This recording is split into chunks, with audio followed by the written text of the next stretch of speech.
Hello, welcome back to the channel, guys. Today, I'm sorry I haven't uploaded in a while, but I didn't want to post any Snake Eye content. So today I got for you guys a first place Drytron deck profile, so let's hop right in.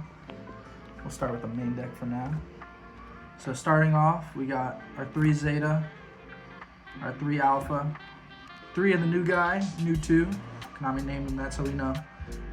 He's insanely good, honestly. I'm so happy to have this card back, or in at all, but I'll talk more about him later.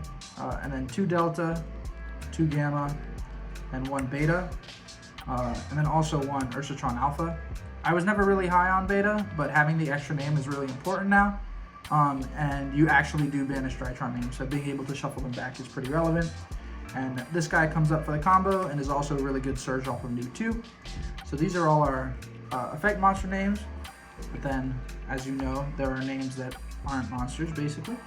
So we have the 3 Cyber Emergency to search them, 3 Drytron Nova to special them from deck, and Nova now is a 1-card combo with Nu2 because Nu2 gets its effect when it's special anyway. So also on top of that, 2 Fafnir. Fafnir can get Nova, which again is a 1-card combo. We are now able to play a 1-for-1. 1-for-1 before couldn't summon any Drytron names because they can only be special summoned by a Drytron card. But Nu2 only has to be special by a card effect. So you're able to summon him off 1-for-1, which gives you an extra starter. And then 1 Foolish. This is it for the actual spell names. You could maybe play a 3rd Fafnir, but because you have so much easy access to Fafnir due to Drytron Alpha, I didn't want to add too many. In terms of non-Drytron names, we still play the 1 Diviner and 2 Ben-10.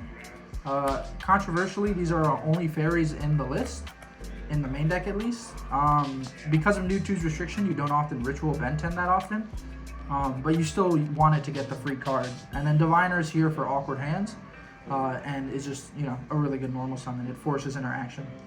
For rituals, the other ones, we play 1 of Drytron Dad and 1 of the old Draconids. So this guy is insane. It's a twice per turn monster negate by banishing materials from your discard. And then also it protects your other Drytrons by card effects. And when it gets destroyed by your opponent, you get to summon this one from deck. This card's just really, really strong. It lets you play through Nib. It's a 5k body, which most things can't deal with. And it's just a super cool card. Very happy to have him. For the rest of the cards, you play 1 Secret Village of the Spellcasters. This is the lock we're going for in this deck. With Snake Eye having so many strong spells, I wanted to make sure that, you know, we have a lock that really stops them from doing that. 1 Called By. I don't like Shifter, so it's going to be in there. 1 Meteonis Drytron. You could play 2. I don't think you need 2 anymore. I've always been a 1 believer, so I like 1 of that. And then we play 3 Droplet, 2 Talents, 1 Thrust, and 1 Change of Heart.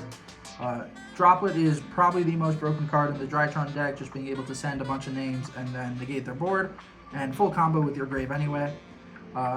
Talents, Thrust are both good cards, this for going 1st or 2nd, this only for 2nd. And then Change of Heart is just a really good card to get off of Thrust, and it's also just a good board breaker. You can't really play hand traps in Drytron because you really need the hand advantage, and you need to see your names, so board breakers make sense, and I've been pretty happy with those.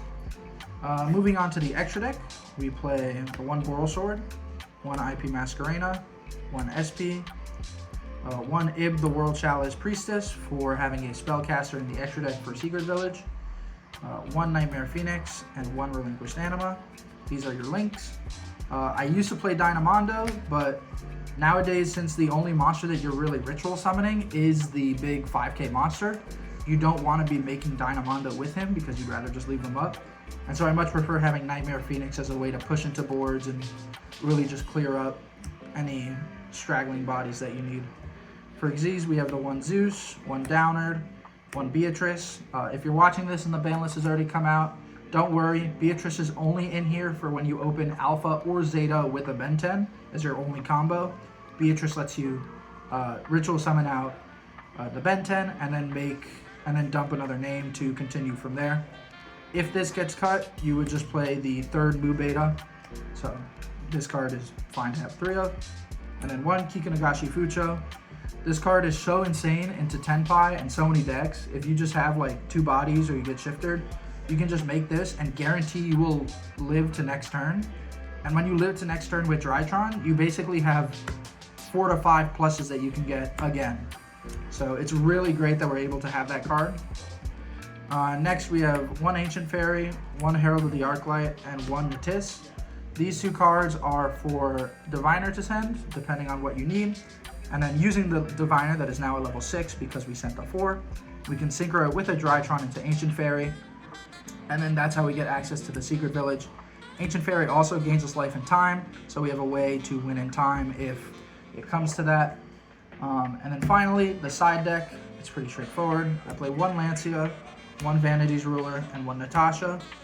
Lancia, there's a lot of Runic at my locals, so I want to have a searchable way to answer that. And honestly, it came up a lot recently. I played it into Rescue Ace so they can't make Turbulence, playing into Voiceless so they can't Saphira, and a lot of interactions like that. So I really like having one of this searchable. Vanity's Rulers for any matchup where they're already playing spellcasters, something like White Forest. And so you have a card that can search that's good in a different way. Being able to switch between which lock you're going for is really strong, but I think Secret Village is better to have in the main deck.